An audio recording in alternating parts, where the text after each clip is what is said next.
নমস্কার বন্ধুরা, welcome to Snigdha's kitchen.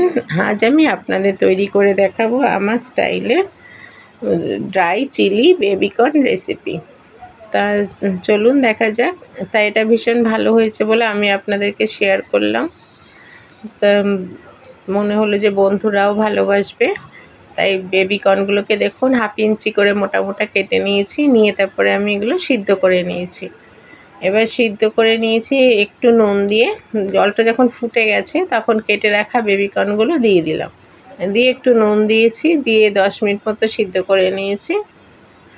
তাই সিদ্ধ যখন হয়ে গেছে বেবিকর্নগুলো আমি জল থেকে তুলে নিলাম। এবার এর মধ্যে মশলা দেব। টমেটো নিয়েছি একটা ছোট সাইজের রসুন নিয়েছি, একটা ছোট পেঁয়াজ নেব, আর একটা হাফ ইঞ্চিরও কম আদা দিয়েছি। এবার এগুলো সব একসঙ্গে মিক্সির বাটিতে পেস্ট করে নেব। দেখুন পেস্ট হয়ে গেছে সব মশলাটা। এখন এই বেবিকর্ন সিদ্ধ করা ছিল তার মধ্যে দিয়ে দিয়েছি। এখন এর মধ্যে কাশ্মীরি শুকনো লঙ্কা গুঁড়ো 1 চামচ দিলাম, হলুদ গুঁড়ো দিলাম, দিয়ে আর 1 কাপ কর্নফ্লাওয়ার দেব। দিয়ে ভালো করে বেবিকর্নগুলোকে মাখিয়ে নেব। সব কিছু দিয়ে মাখিয়ে দেখুন এইভাবে আস্তে আস্তে ভালো করে সব মাখিয়ে নিতে হবে। জল দেবেন না কোনো রকম। এমনিতেই টমেটো থেকে জল বেরোয়, পেঁয়াজ থেকেও জল বেরোয়, আর এই কর্নফ্লাওয়ার দিলে সেটা টেনে যাবে। আরেকটু নুন দিলাম এর মধ্যে। এবার সব কিছু দিয়ে মাখিয়ে নিয়েছি দেখুন বেবিকর্নগুলোকে। এবার কড়াতে তেল নিয়েছি। এবার ডুবো তেলে এইগুলোকে এক একটা পকোড়া বানিয়ে নিতে হবে।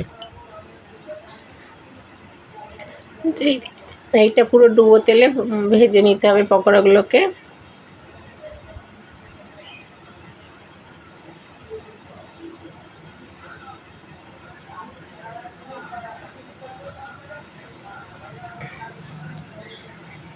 প্রথমে উল্টে দেবেন না। একটা পিঠ যখন ভাজা হয়ে যাবে মনে করবেন তখন আরেকটা পিঠে উল্টে দেবেন, নাহলে ওগুলো ভেঙে যাবে। নরম জিনিস ছালটা উঠে গেলে ভালো লাগবে না। একটা পিঠ যখন ভাজা হয়ে যাবে দেখতে পাবেন তখন উল্টে দেবেন। দেখুন আমি এইভাবে ভাজা হয়ে গেছে। আমি সব বেবিকর্নের পকোড়াগুলোকে এবার নামিয়ে নেব। দেখুন খুব সুন্দর রং হয়েছে, আর এরকম লালচে লালচে করে আমি ভেজে নিয়েছি। পকোড়াগুলোকে বেবিকর্নের বানিয়ে নিয়েছি। এবার বাকি যে তেল ছিল তার মধ্যে আবার বাকি বেবিকর্নগুলো আমি দিয়ে সব বেবিকর্নগুলো এইভাবে ভেজে নেব। সব বেবিকর্নের পকোড়াগুলো এইভাবে বানিয়ে নেব। দেখুন সব বেবিকর্নের পকোড়াগুলো আমি বানিয়ে নিয়েছি। এবার একটা বাটি নিয়েছি। বাটিতে 1 চামচ কর্নফ্লাওয়ার দিয়েছি, আর 2 চামচ টমেটো সস দিয়েছি, আর 1 চামচ মতো কাশ্মীরি শুকনো লঙ্কা গুঁড়ো দেবো যাতে একটু সুন্দর লাল রং হয়।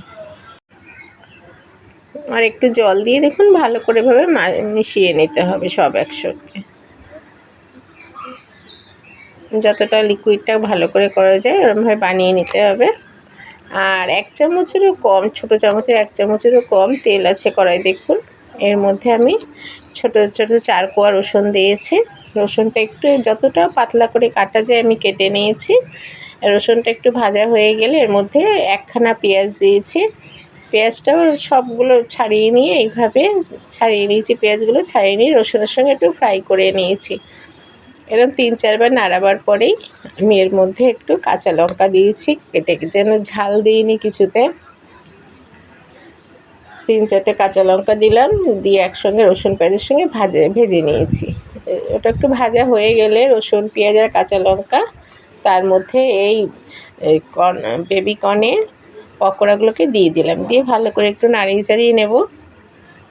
নিয়ে তারপর যে ব্যাটারটা বানিয়েছি কর্নফ্লাওয়ার দিয়ে এটাকে দিয়ে দেবো এর মধ্যে।